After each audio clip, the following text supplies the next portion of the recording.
sisi penyelenggaraan maupun peserta yang mereka klaim KLB tersebut tidak atau sama sekali tidak memenuhi ADART atau konstitusi Partai Demokrat.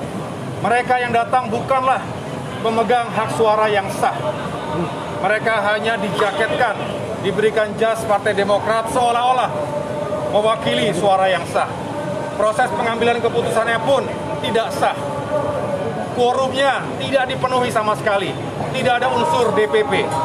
Seharusnya sesuai dengan ADART, KLB bisa diselenggarakan jika disetujui dan diikuti oleh sekurang-kurangnya 2/3 ketua DPD.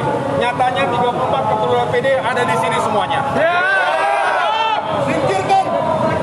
Juga sekurang-kurangnya 1/2 dari jumlah ketua DPC se-Indonesia.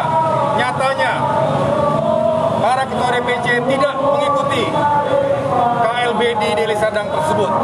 Dan yang terakhir, harus disetujui oleh Ketua Majelis Tinggi Partai. Nyatanya sama sekali tidak ada permintaan, apalagi persetujuan dari Majelis Tinggi Partai. Jadi semua itu menggugurkan semua klaim, semua hasil dan produk yang mereka hasilkan pada saat KLB Deli Serdang tersebut. Belum lagi berbicara, mereka sama sekali tidak menggunakan konstitusi Partai Demokrat yang sah, yaitu AD dan ART, yang juga telah disahkan oleh Kementerian Hukum dan HAM pada bulan Mei tahun 2020 yang lalu. Saya pikir itu yang dapat saya sampaikan. Terima kasih kepada teman-teman wartawan. Sampai dengan saat ini, pemerintah itu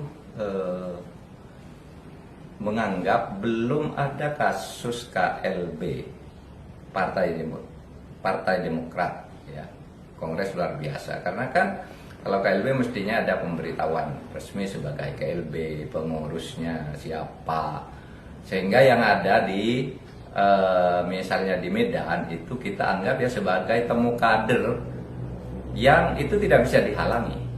Kalau kita menghalangi berarti melanggar ketentuan pasal 9 Undang-Undang nomor 9 dan 78 tentang kebebasan menyatakan pendapat.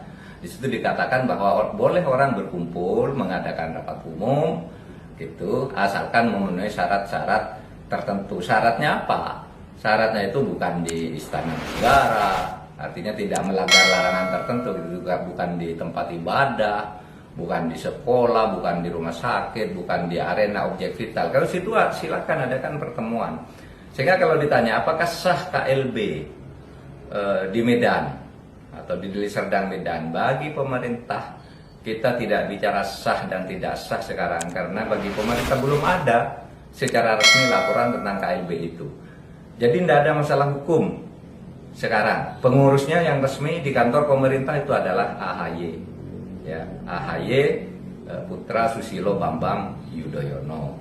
Nah, itu yang sampai sekarang ada. Nah, kalau terjadi perkembangan baru nanti, misalnya dari KLB, misalnya ya, orang yang misalnya dari kelompok yang menyatakan KLB di Deli Serdang itu lalu melapor, ini hasilnya baru pemerintah menilai apakah ini sah apa tidak, sesuai dengan undang-undang apa tidak, sesuai dengan ADART atau tidak, penyelenggaranya siapa, baru kita nilai nanti.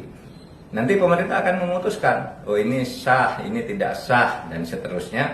Nah, nanti silahkan pemerintah akan berpedoman pada aturan-aturan itu. Jadi begini saudara, kalau ada masalah internal partai seperti itu, pemerintah memang dihadapkan pada serba sulit untuk bersikap. Ya, apakah ini akan dilarang apa tidak? Secara opini kita mendengar, oh ini tidak sah, ini sah dan sebagainya. Secara opini, tapi secara hukum kan tidak bisa. Kita lalu menyatakan ini sah tidak sah sebelum ada data dokumen di atas meja. Nah, oleh sebab itu ini juga terjadi dulu pada tahun 2002, Pak Motori Abdul Jalil misalnya mengambil alih PKB dari kelompoknya Gus Dur, Presiden Megawati tidak bisa berbuat apa-apa, bukan tidak mau, tidak bisa melarang karena ada undang-undang yang tidak boleh melarang orang berkumpul gitu, kecuali jelas-jelas menyatakan melakukan sesuatu yang dilarang oleh hukum, dia mereka berkumpul sebagai suatu kelompok masyarakat. Sehingga pada waktu itu Bu Mega juga membiarkan Motori pegang PKB, tapi akhirnya di pengadilan kalah. Pada zaman Pak SBY sama, Pak SBY juga tidak melarang ketika misalnya ada dualisme PKB yang muncul ya di Parung dan di mana-mana di Ancol. Pak SBY juga tidak melakukan apa-apa, dibiarkan serahkan ke pengadilan kan gitu. Akhirnya pengadilan yang memutus gitu. Jadi sama kita, dan yang akan datang pemerintah pun tidak boleh loh kalau ada orang internal lalu ribut lalu mau dilarang. Seharusnya partai sendiri yang solid di dalam jangan sampai pecah.